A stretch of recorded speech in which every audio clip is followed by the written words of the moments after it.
I'm the head of content. Oh, you're on mute. You're good now. Okay. Yeah. Sorry about that. Hi, everyone. Thank you, Paul, for unmuting me.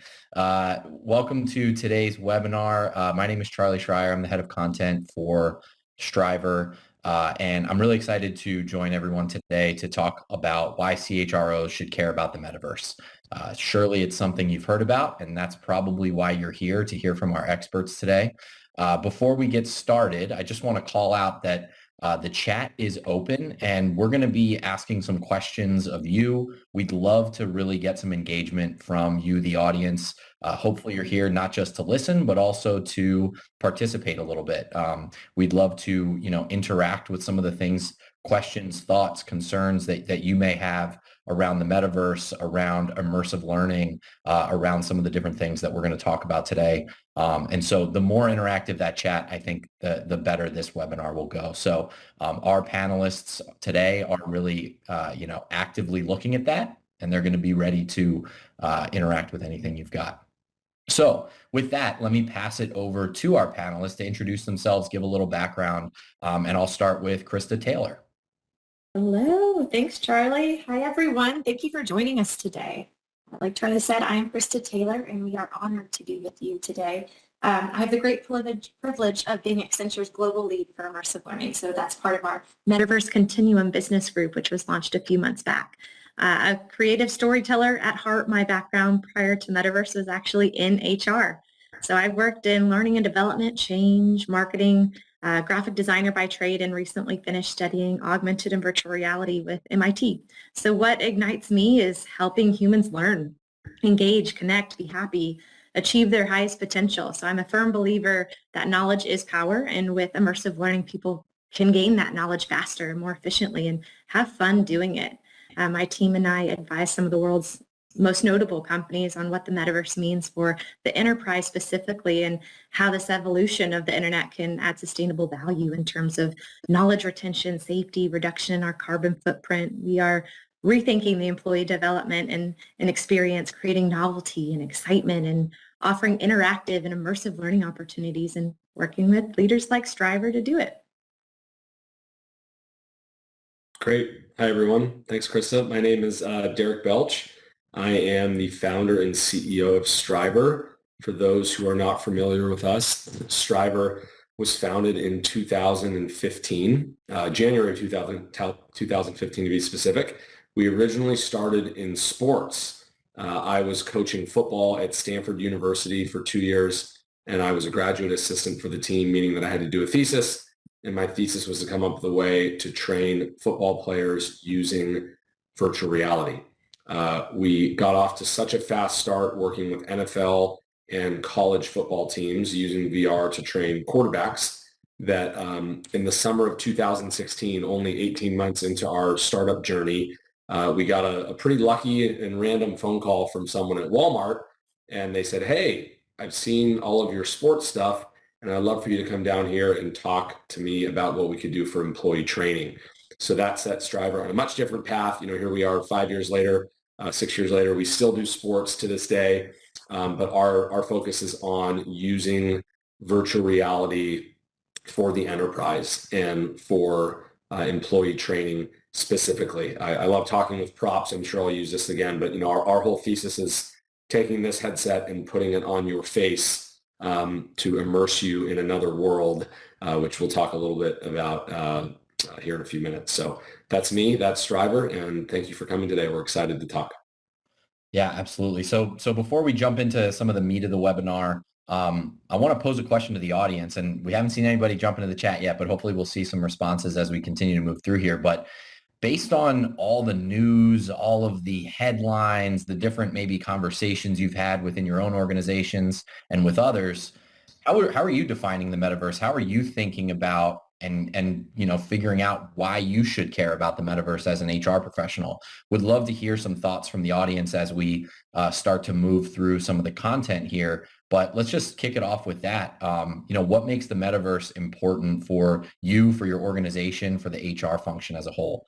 And so as we continue to move through, would love to see some things come through. Yeah, wave of the future. Absolutely. That's definitely something that we talk about a lot is this is where this is going, where the puck is headed. So as we see some of those responses trickle in, Krista, I wanted to actually just kind of pass it over to you to talk a little bit about one of our more recent announcements that we had together, and that is Striver and Accenture working more closely together.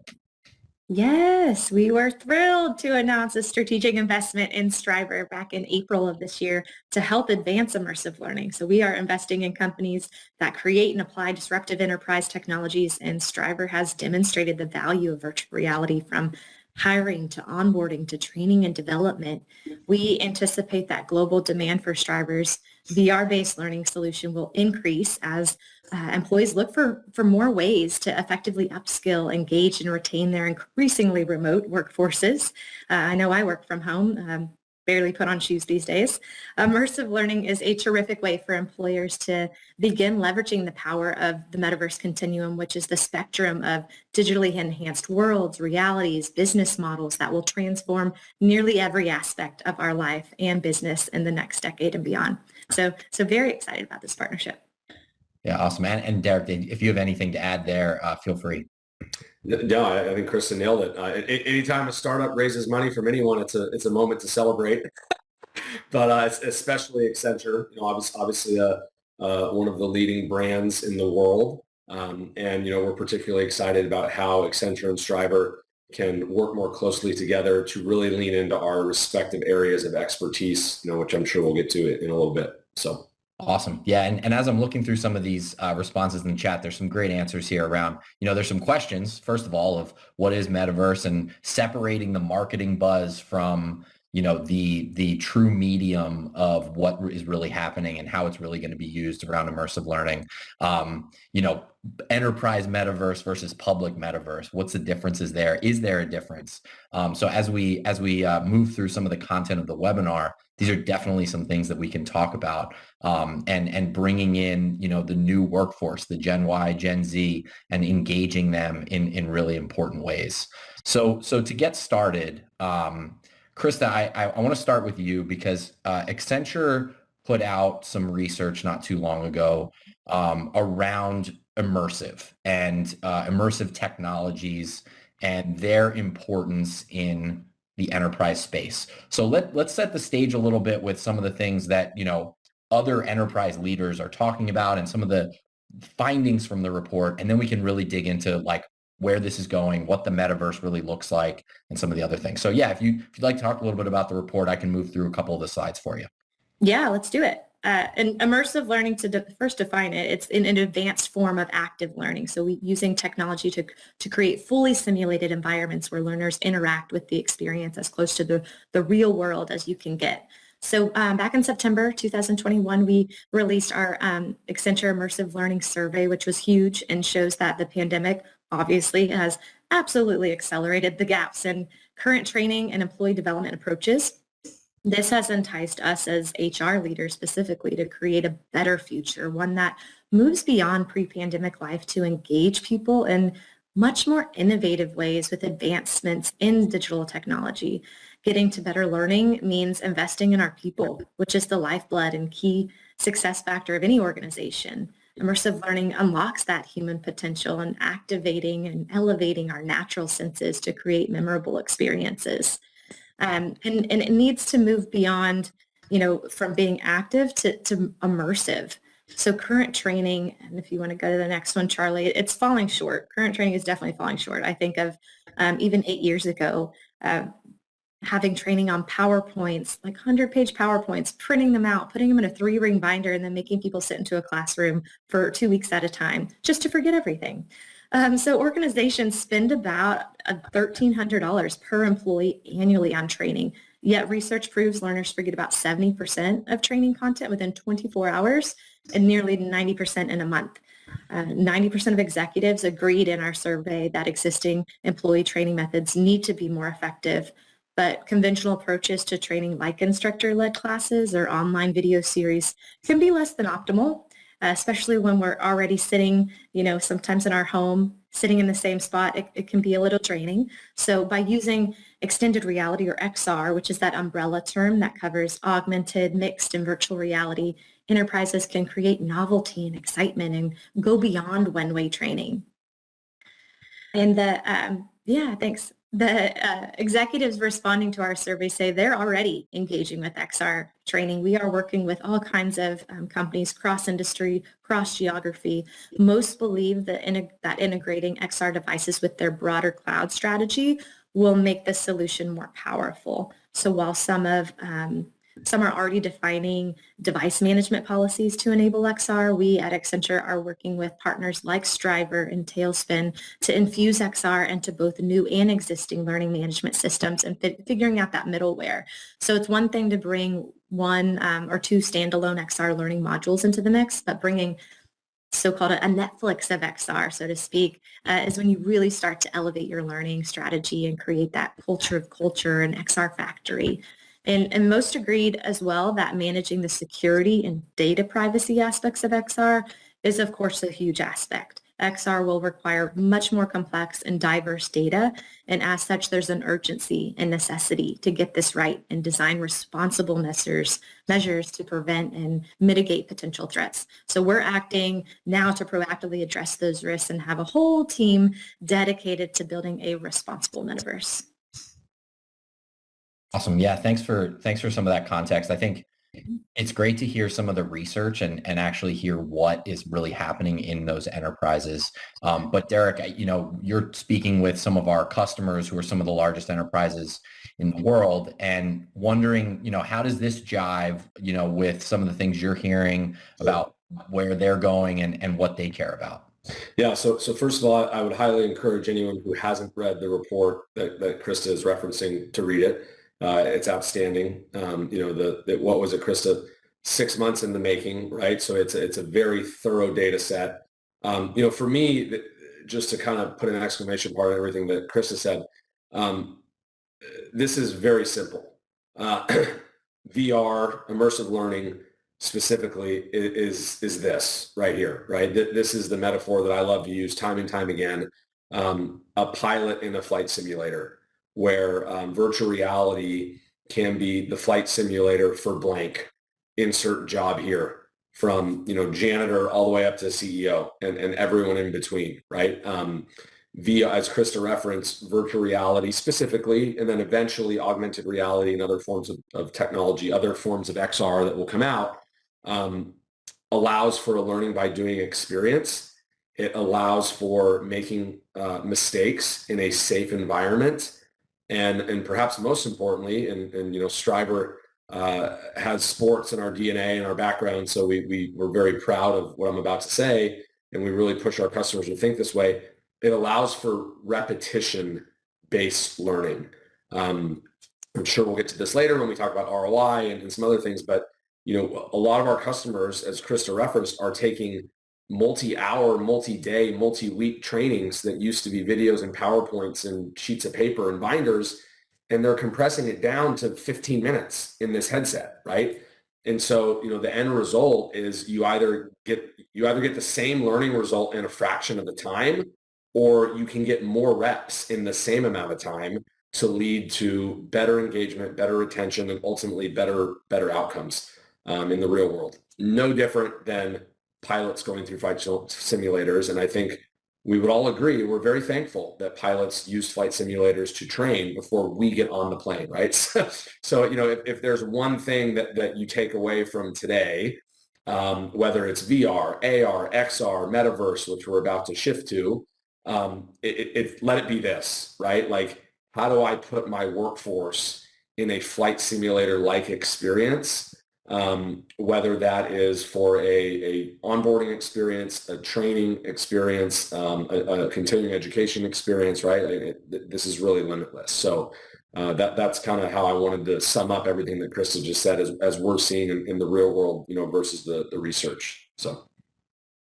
Yeah, unless you're Maverick. Yeah, thanks, Alexander. I think that's a great point with the recent Top Gun. Keep it light. Keep it light. Yeah, absolutely. And just to be clear, as we talk about, flight simulator, that's really more of a metaphor. It's not something that we're putting somebody in and moving them all around the place and instituting any sort of motion sickness. Obviously, when we're working on training in the enterprise space, we're putting people in the locations and the places and the areas and the situations that they're actually going to face when they get onto the job. They're not going to be in the flight simulator if they work, at a Walmart store. Charlie, I think the key here, right, for everyone is, you coming into this call, this webinar, and probably during and thereafter, you're going to have 100 ideas for how you could use this stuff. And again, we're always pushing our customers to think using this metaphor, right?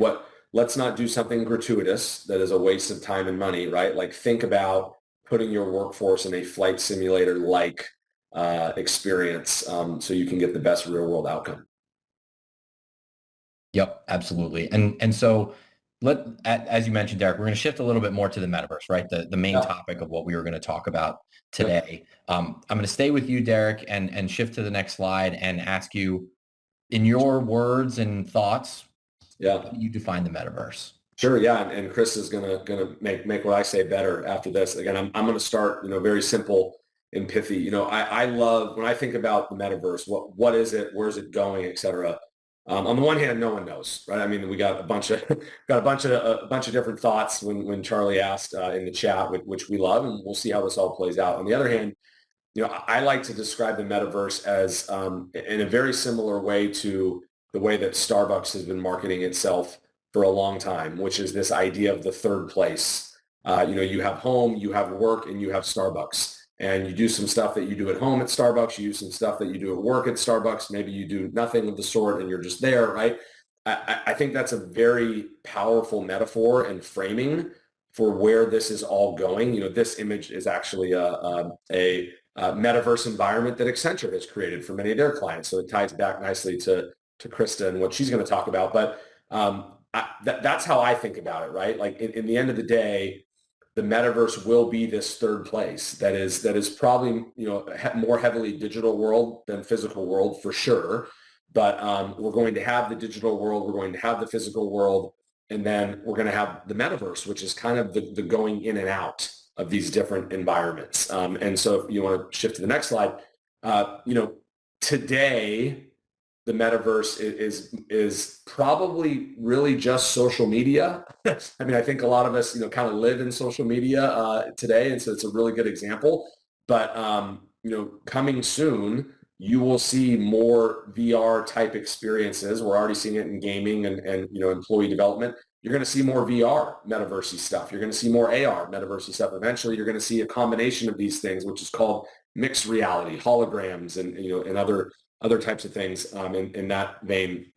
And then eventually, as we're seeing in the gaming world for the last 2 decades, eventually we're probably going to see people kind of living in different 3D environments, right? Or spending a lot of their time in a more immersive way in these 3D environments. On the one hand, kind of scary, and candidly, I hope we don't go overboard here. I think safety and data privacy and a lot of these issues are very, very important right now versus before it's too late.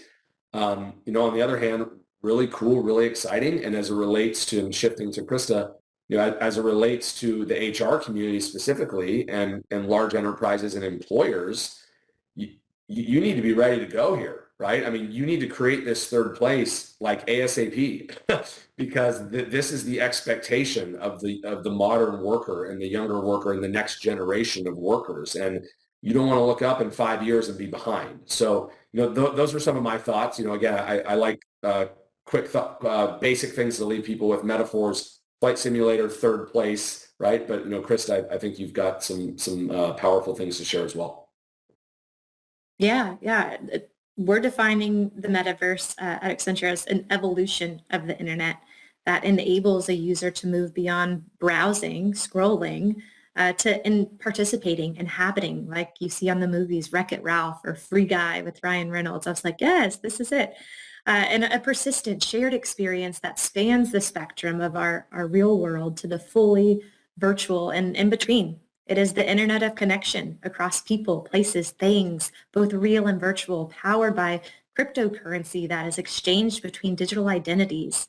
Back in the 1990s, we had the internet of data, where vast amounts of information was made available for people to access anywhere, anytime, and search at ease. Now we have the internet of place, like Derek mentioned, that is bringing people, spaces, and those things in both the virtual and real worlds together and evoking a sense of belonging. we are on the verge of a new paradigm shift. If the internet was Web 1.0, mobile and social was then Web 2.0, the metaverse is part of Web 3.0. Yeah, that's awesome. And I think that those, obviously the two answers really come together nicely. And we've gotten some really kind of interesting questions coming through and commentary that maybe Krista, you would want to think about, maybe you could start with, and then maybe Derek, if you wanted to add on. But one of the questions that we got that came through was kind of around like this enterprise versus public. Is there a difference? What's the difference? Maybe we don't know yet, but Krista, do you have any thoughts on enterprise metaverse versus public metaverse? Privacy. I think that's the key. We use AltSpace VR. That's, a great platform for live events. And that's where our virtual campus, One Accenture Park, that I'll talk a little bit more about, is housed. And so, not anyone can access our, network version of it. And so privacy is key. So whether we could create versions of worlds where if you know the code to enter, you can get in, or if your email address is on there, you can enter. And it's still prevalent of like, hey, if you wouldn't say this in a conversation on the street, probably shouldn't say this in this kind of event. So know your audience. One thing that I think is really different about the metaverse is you don't get on the internet and say, oh, who else is here? But when you step into those virtual worlds, you have to think about that. You have to say, who else is here? Which is a new concept and quite different. Derek? Yeah, I agree with a lot of that. I mean, privacy is the word for sure, which hopefully will extend to the consumer metaverse as well, but particularly the enterprise metaverse. I mean, I think let's look at the evolution of non-metaversey things, right? Like we used to walk into buildings and hand people our resume, or maybe first we would put them in the mail. Then we'd walk into buildings and hand our resumes. Then we would do in-person interviews. Now, like, someone pretty much decides if they want to hire you by looking at your LinkedIn profile and searching all this other stuff, right? So we've seen this evolution, and there's a difference between, as Krista just referenced, how they act, what they say, what they do, how they look around, literally, metaphorically, in their personal lives versus their professional lives, right? Your social media account's probably very different than your LinkedIn page. Hopefully not too much different, but so that's where this is all going, right? Like you are going to have employers and enterprises build a different infrastructure that plays by different, more professional rules, just as we see today in the real world and in the online world. I think that is, and obviously data privacy and everything associated with the P word is going to be very important there. But I think you're also going to see different types of branding and different, ways to interact and things that users are able to do in these environments versus their personal lives that are just very different and more professional. Which leads us really nicely, I think, to our next topic around, all the folks that are on this webinar in the HR space. It's our, I think, collective belief, as at least on this webinar, the presenters, that CHROs are really going to be leading the way to this next metaverse. And we have, a lot of different thoughts on that. But Krista, maybe you can start by talking a little bit about why we're kind of so dug in on this thought. Sure, gladly. HR's role is crucial to succeed in this new reality. Companies must increase their investments in the employee experience just to remain competitive in the market. That means going above and beyond on reskilling and new skilling to re-engage employees. By adopting immersive learning with XR at scale, you can magnetize talent, engage them fully, and develop a workforce fit for the future. Immersive learning transforms the entire employee experience, bringing the workplace to the employee and aids in that future of work evolution. It's about creating those first memorable, lasting impressions across the life cycle of an employee. So we at Accenture are in the midst of the world's largest scaled VR deployment ever. A close second being Striver with Walmart's training rollout a few years back. We've deployed over 60,000 VR headsets to our people around the world with plans to quadruple that in the next year. So we set out to answer the question, how might we design a consistent and scalable new joiner experience that inspires our people aligns with our purpose and equips them to learn, live, and love Accenture from day one. We created One Accenture Park, which I mentioned is our virtual campus, not only for onboarding, but also as a safe place for our people to come and learn, collaborate, bond with each other, and have those natural water cooler moments that I think we've been missing for the past 2 years. With about 700,000 people globally, we onboard about 1 to 200,000 people per year and 50K just this past quarter alone. That means about a third of our people or more now joined Accenture during the pandemic and may have never even set foot inside an office. We're leveraging XR not only for onboarding, but also for continuous learning, collaboration, fitness, mental health, career development. Our onboarding HR and L&D leaders have been the driving force of this mindset. Back in my HR days, when it came to recruiting specifically, we used to physically travel to universities for campus jobs and job fairs, interviews. Now we're asking, how might we teleport from our own virtual campus to a digital twin of a university, reimagine interviewing in VR with the shields of avatars to address unconscious bias, where the interviewer has no idea if the candidate is tatted from head to toe or has a physical disability. And these are the types of use cases we're driving today, both at Accenture and with our clients and Striver too. Yeah, Derek, I'll go to the next slide. And if you want to, I think Krista did a great job sharing a little bit about Accenture. There's also a lot of other enterprises that are doing a lot of this, and it's being driven by that HR function. Yeah, and Krista will close us with kind of a little bit of a next steps and how to after this. But listen, again, my third metaphor, right? So flight simulator, third place, and the last one that I'll leave everyone with is VR is the bridge to the metaverse for large organizations. And I say that because of all of the different technologies out there that are metaversey. We mentioned earlier, social media is probably the first, albeit maybe the most limited of where this is all going. But virtual reality, augmented reality, extended reality, I mentioned holograms and where this is all going to go, and the hardware is only going to get better. Who knows, maybe this will be Minority Report one day where it's all through our contact lenses and our eyeballs. I hope not in many ways, but in other ways, that's kind of cool. But VR, virtual reality specifically, it is ready to go right now. You don't have a company like Accenture putting 60,000 headsets into their workforce, Walmart putting 3 or 4 headsets in every store in the United States 4 years ago, by the way. Bank of America rolling out VR to their entire workforce this year. Large organizations don't do that with things that aren't ready. So the hardware, yeah, it's going to improve over time, but it is ready to go right now. The ROI is very real. I saw a question came in. We'll just answer one of those right now. The ROI of training and preparing employees equal to or better than traditional learning methods in a fraction of the time, that is very real. So just do the math. Everyone watching right now, do the math on how much money you spend on traditional learning, on flights, on hotels, on dollars per hour, and figure out how the math of a fraction of that thanks to virtual reality. So it's ready to go right now, and therefore we like to say that it is the bridge to the metaverse for organizations, and CHROs and CLOs hold the keys, right? I mean, this is your world we're living in right now when it comes to employee interaction, employee engagement, training and development, hiring, right? I mean, this is the entire world of HR, and virtual reality is ready to rock, and it can be your first step into this world that is going to change very fast in the next 5 to 10 years. So you better be ready to go.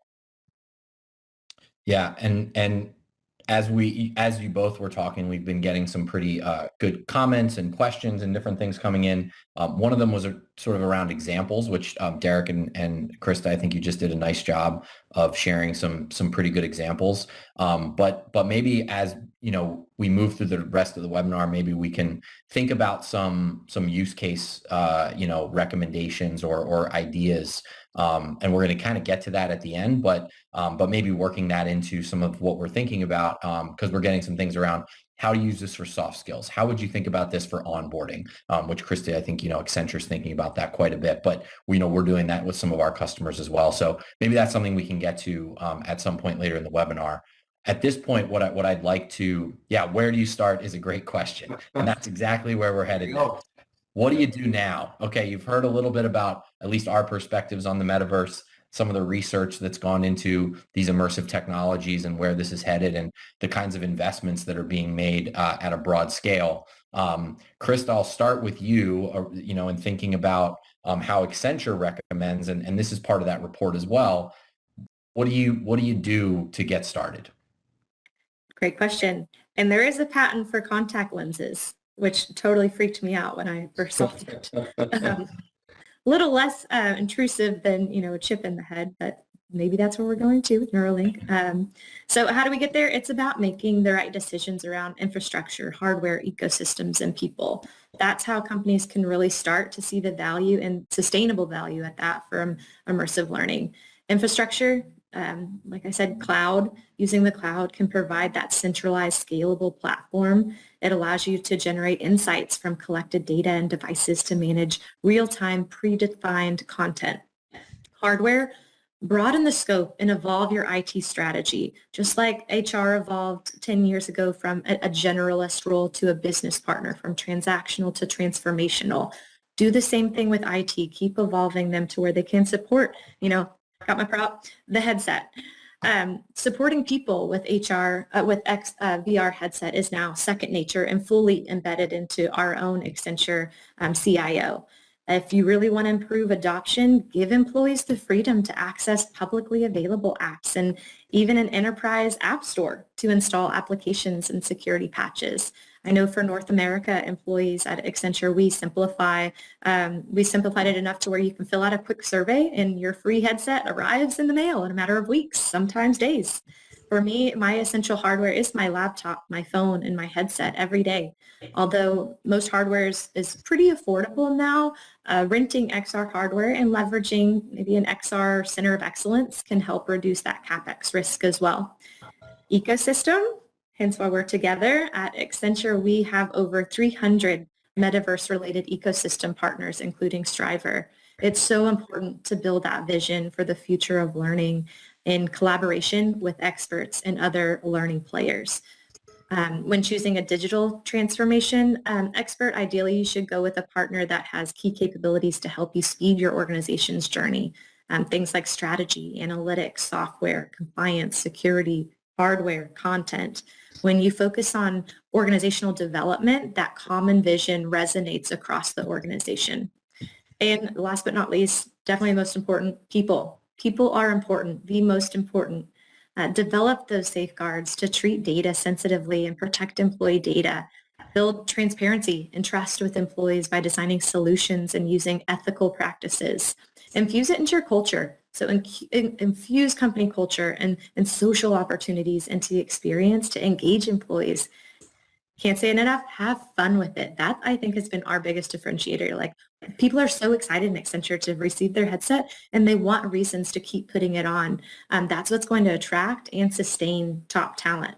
We even have VR game changers, which anyone in Accenture can sign up to be a game changer. We've got over 1,000 last time I checked. I see Ben's on. He can probably give you an updated number. These are our super users. And they are going on missions every week and learning all about XR and conducting their own events and engagements with their team. They're having fitness challenges with Beat Saber and whatnot, supernatural mental health apps. So it's been a huge game changer for us in a way that we can really set ourselves apart from the talent pool. Awesome. And Derek, we'll same question. How do you think about it from a Striver perspective? I love everything that Chris is saying. I mean, this slide is all things immersive learning right here, and she nailed it. To not scare anyone with oh my gosh, I have to be doing the kitchen sink right out of the gate. To get started, start with a business question. Start with a business challenge. What are your business challenges? Usually these are in a quarterly earnings report from a CEO, or they're in an all hands, or they're somewhere, or many places. And 9 times out of 10, when we ask our customers to start there, they can rattle off 3 things very quickly that are big company initiatives from the CEO. And so this is public knowledge. So I'm not violating anything. It's in the news. But as an example for everyone, Bank of America started working with Striver in their journey with immersive learning by addressing fraud. Most fraudulent activity at Bank of America is a fraudulent check being handed to a teller in a bank. That is where they lose the most money annually to fraud. So, right out of the gate, they said, if we can move the needle on fraud detection, that will help solve a business challenge for us. And we think VR can contribute to better learning, training, and ultimately real-world performance. Boom, done. That simple. And then you go to this slide that Krista has, and you've got your playbook for how to. And I know we've got a call to action at the end, Charlie. We've got a ton of resources on our website. Then you've got a playbook for how to go about doing the steps. But the first thing I would say is start with the business challenge. Sprinkle in some fun along the way, as Krista said. But ultimately, if you're not trying to solve a business problem, you're not going to get the money that you need beyond a pilot. So. Yeah, exactly. And so, yeah, that is the next sort of call to action here is on our website, we do have a little assessment tool that will give you some suggestions, ideas based on Striver customers that we've worked with on the business challenge that they were trying to achieve or solve, what industry that you're in, and then, kind of thinking about timeline, what are some recommendations around use cases that you could start with. Now, I want to go back to this slide again because there's a lot of other considerations, of course. It doesn't necessarily mean that you just go out there and you start, doing customer service training, but it is a really nice way to come into the conversation around some of these other things with a great place to start that's going to be, mapping up to a business objective. And actually, with that in mind, I'm going to go to this slide. And Krista, I know that you were pretty passionate about this as well. And I know, Derek, you are too. The time to invest is now. And so I'll let you kind of speak to this a little bit. Yeah, absolutely. The time to evolve our HR organizations and invest in immersive learning is now. It's yesterday. The current talent war, hybrid work environments, great resignation. It's so important to keep people engaged and create that culture of continuous learning. In an increasingly digital world, XR is the next best thing, not a replacement, but it's the next best thing to being physical, and reduces that time, cost, and energy implications of travel. With the limited resources we have in every sense of the word, a key focus on safety, and the constant changes in technology and digitalization, we as HR professionals need to be thinking about what are the skills we need not only today, but tomorrow to be successful. Skills are currency, and having the right skills at the right time is the key to sustainable value. Yeah, again, I just to jump on this as well, I said it earlier, this is happening. It's that simple. I mean, here you go, 60%. 60% of the multi-hundred companies that Accenture talked to as part of this research are spending 7 figures or more on XR related initiatives. So if that doesn't tell you that this is happening in the enterprise, then I don't know what else does. Awesome. So we've gotten a few questions come in. We're going to move to a Q&A portion at this point. And one just minor thing, there will be a rebroadcast or a recorded version of this, on-demand version of this for you to be able to download and share with anybody on your team. We got a question about that.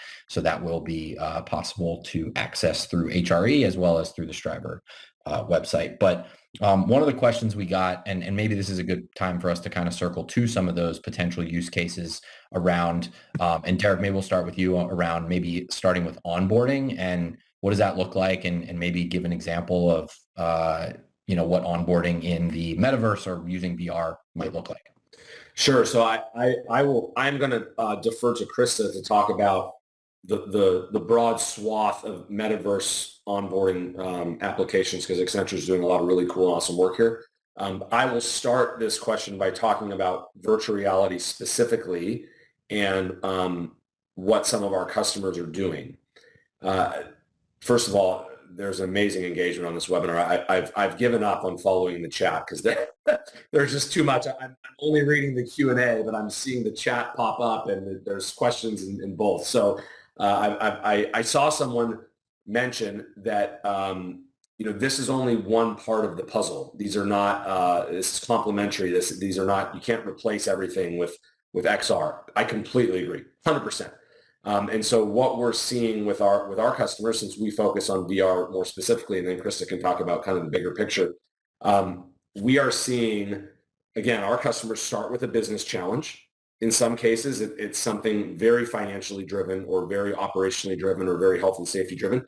In other cases, like a Sprouts farmers market, many of you probably shop at Sprouts, it was 100% culture driven and mission and vision driven. And hey, what differentiates Sprouts from our competition? Well, it's our employees. It's the knowledge of their products. It's the customer service. It's our core values.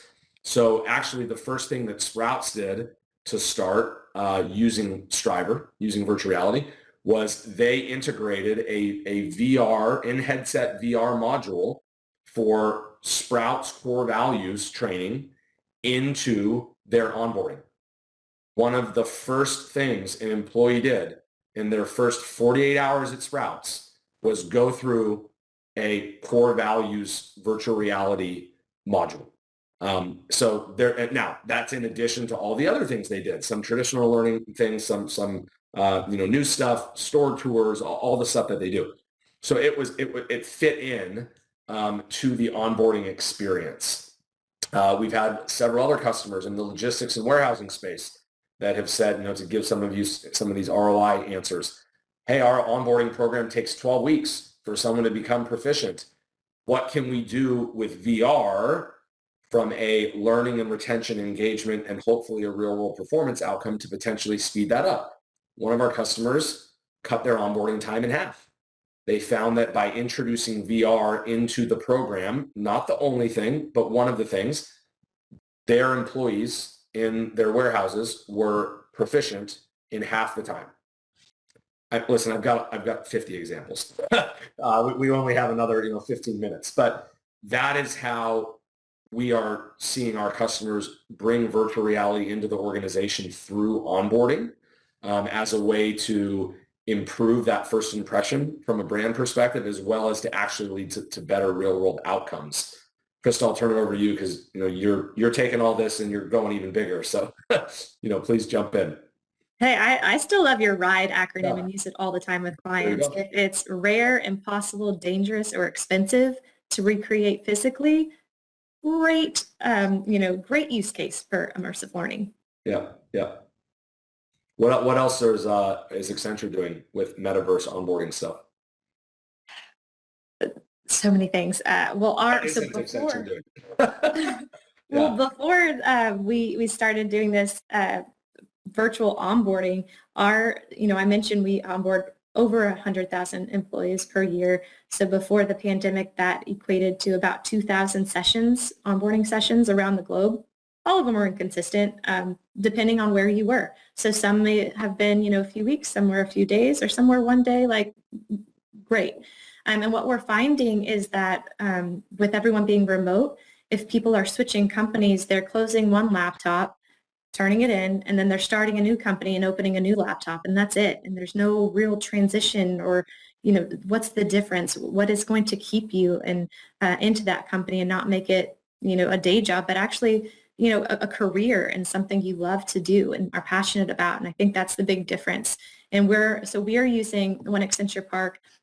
We're kind of prefacing it on day one of a new joiner experience, but really diving into One Accenture Park on day two and putting folks not only in groups of, I think it's 30 something, but also into smaller groups of about 8 to solve something. So we have a global coffee case study where they're actually solving a real fictitious, but a real challenge that they might see with their clients. So from onboarding, we're doing a lot of cool stuff with Goodwill for job interviewing.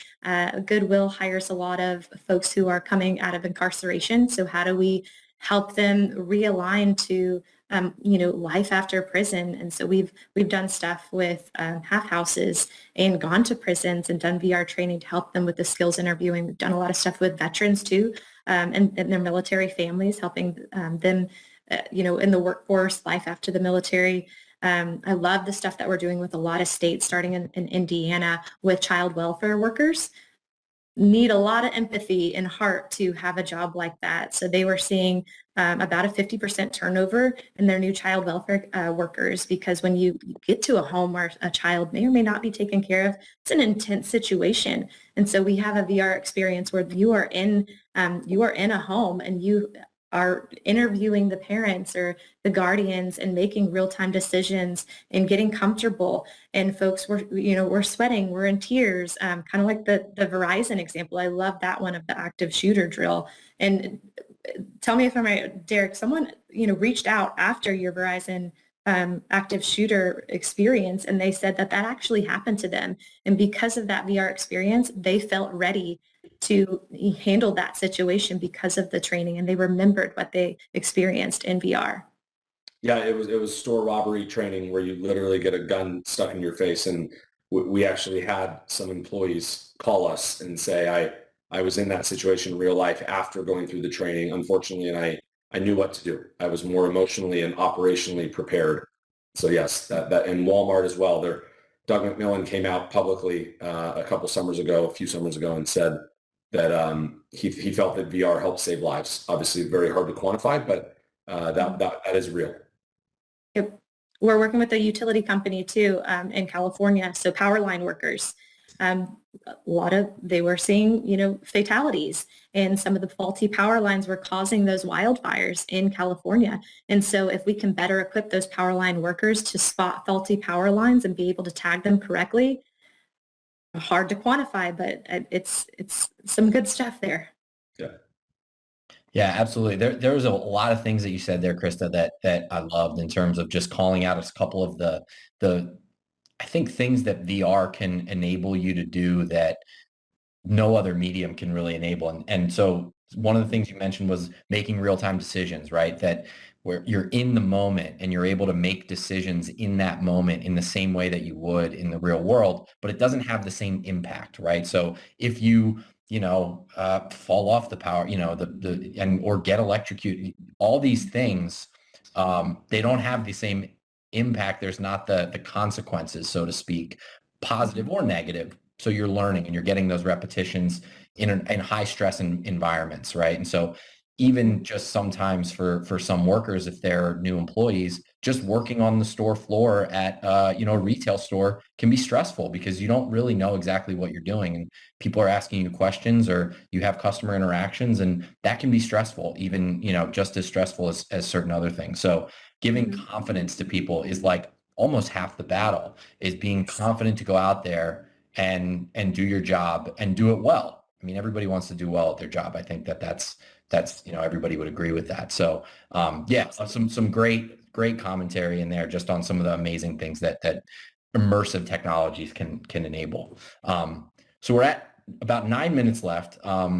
Another piece that you mentioned was around the child welfare workers, but I think that's a nice kind of like lead into using immersive for soft skills.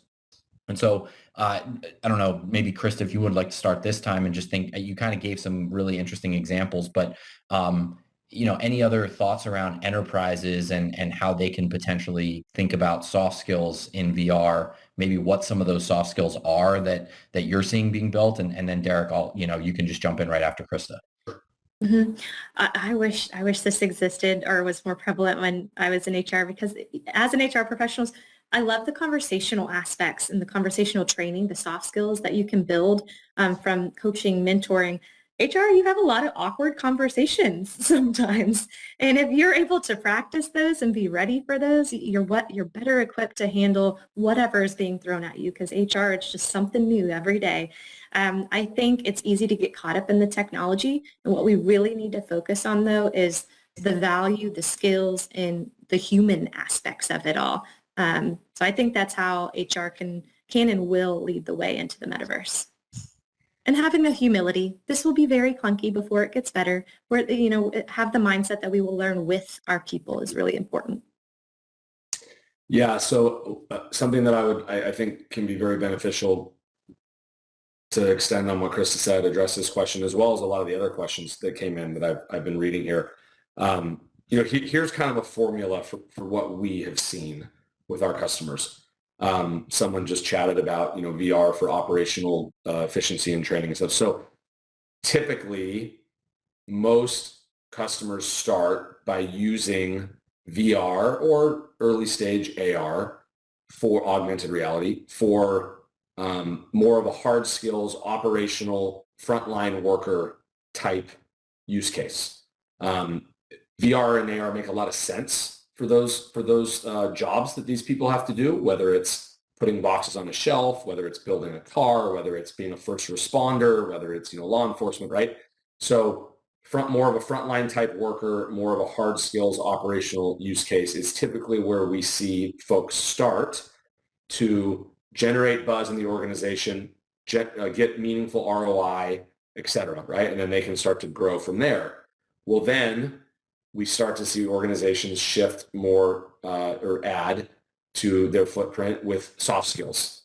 Okay, we've proven that this works. We found budget to put all of this hardware out there. We've gone through our change management cycles to make sure that everyone knows what we're doing. And now it's time to start introducing less ROI inducing pieces of content and learning applications, but maybe even more important, which are all things soft skills, management training, some of the things that Krista referenced earlier, giving and receiving feedback. A lot of customers ask about, public speaking skills and presentations. These opportunities are out there. They're just harder to quantify from an ROI perspective, right? So typically they come second, right? So then from there, probably not anytime today, but in the next 3 to 5 years and beyond, then we have seen a little bit of, and we will start to see more of VR, AR, et cetera, applying more to knowledge workers and all of the many different things that knowledge workers do on a daily basis. I think Accenture is starting some of this work, as Krista referenced earlier. If you're doing some sort of in-headset, virtual onboarding, right, as a knowledge worker, maybe you're not learning how to code in VR. That's probably not the right fit for the technology right now, but you're having some sort of meaningful interaction with your fellow coworkers in an immersive environment, right? So we're starting to see those knowledge worker use cases pop up. They are just a little harder to quantify, right? So they're usually not first, but that's kind of a path that I think addresses a lot of the questions and comments that we saw come in as well. Awesome. Last question in the last couple of minutes. I think we got a great one from someone around how can CHROs partner with CIOs, their information partners for, a better ROI. And so that you were just talking a little bit about ROI, Derek, but I like the question about partnership particularly within, the executive suite. Maybe you want to start, Derek, and then Krista, please feel free to jump in too. Yeah, Krista probably has a really good perspective from what Accenture has done internally. I mean, for me, I'll try to be pretty quick on this. Like, I think it's as simple as working together. I mean, listen, we have seen so many times where our customers, someone runs with something in a silo. And then, 3, 6, 9, 12 months in, they say, oh, by the way, we're doing virtual reality. And then the other group says, what are you talking about, right? Like, these are all the boxes I need to check, right? Or maybe even worse, oh, we were looking at that too. Let's then you're starting over, right? So communication from day one and working together from day one is so important. And, with our customers, we don't even we don't even ask for a statement of work unless these people have sat in a room together, because we know it's going to fail if they're not talking to each other from day one. So that's our perspective and experience. Krista, would love to hear your thoughts. Yeah, on the leadership realm that you reminded me, I think it's really cool that, the vulnerability of our leaders, learning with us and getting set up with their headsets. What's really cool is when you're in an immersive space with your C-suite. I spent 4+ hours with Paul Daugherty and recording one of our TQ technology quotient learning modules that was rolled out to our whole company. And I got to know him on such a personal level just by standing next to his avatar. And I would have been very intimidated by that in person. I felt more comfortable, not only because his avatar was the same height as me, I'm about 5'2", it was just a different type of even playing field, which I think is a really neat aspect of it all. That we had one employee who has a daughter, and she put on their VR headset, and she has dwarfism, and she put on it and played a tennis game, and she took it off and started bawling her eyes out. And she told her mom how she has never felt this empowered to be able to play sports and participate just like any other person would in VR. It's just different in the physical aspects. With leaders, I think it's so important to be leader-led, and a lot of times we find with our clients, like you said, get them all in the same room and talking to each other is half the battle, because you may find a lot of companies are in silos to where one group doesn't know what the other one is doing. So getting everyone on the same page has been really exponentially part of the growth into the metaverse. Tremendous. Awesome. Well, thank you to Derek. Thank you to Krista so much for all of the great insights and thoughts and examples that you were able to share. And thank you to the audience. As Derek mentioned, it's super amazing participation. We're so grateful. I think hopefully that made it a little more meaningful to you as well. But it certainly helped us quite a bit in moving through the right topics, moving through the things that mattered most to you. So thank you for the questions. Thank you for the chats and the thoughts, and even for some of the brevity in terms of, or I'm sorry, the levity in terms of some fun comments in there as well. So Derek, Krista, thank you so much. That's the end of our webinar, and thanks to everyone for joining. Have a great rest of your day. Thank you, everyone, for joining today's session. You may now disconnect and have a great day.